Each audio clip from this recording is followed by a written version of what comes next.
নমস্কার বন্ধুরা, আজ আমি বানাবো পমফ্রেট মাছের ঝাল।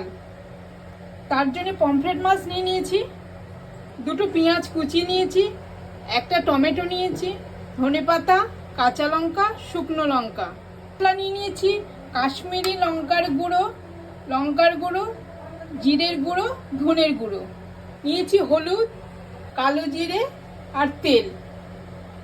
প্রথমে মাছে আমি নুন হলুদ দিয়ে মেখে নেব।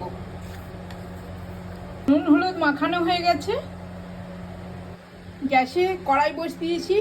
এবার আমি তেল দিয়ে দিচ্ছি। তেল গরম হয়ে গেছে, আমি মাছটা একটা একটা করে ছেড়ে দেবো।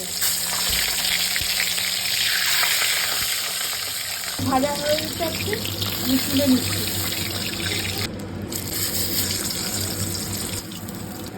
মাছগুলো আমার ভাজা হয়ে গেছে, সব তুলে নিচ্ছি। ভাজার পর যে তেলটা রয়েছে আর একটু তেল দিয়ে দিচ্ছি। গরম হয়ে গেছে, দিয়ে দেবো শুকনো লঙ্কা, কালো জিরে। মশলাটা ভাজা হয়ে গেছে, দিয়ে দেবো কুচুনো পেঁয়াজ। পেঁয়াজটাকে একটু ভাজা করে নেব। মশলাটা একটু জল দিয়ে দেবো। মশলাটা দিয়ে দিলাম, নেড়ে চেড়ে নেব। হলুদ গুঁড়ো দেবো, নুন,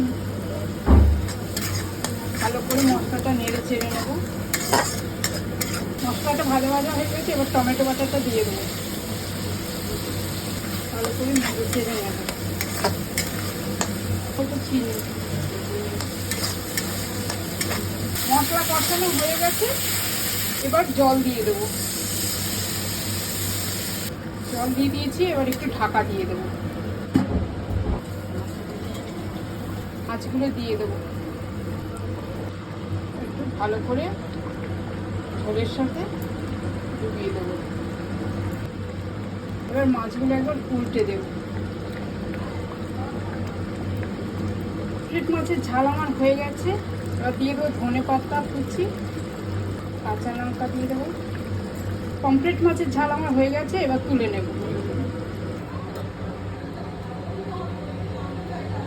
পমফ্রেট মাছের ঝাল আমার হয়ে গেছে, এবার গরম গরম ভাতের সাথে পরিবেশন করব। নমস্কার।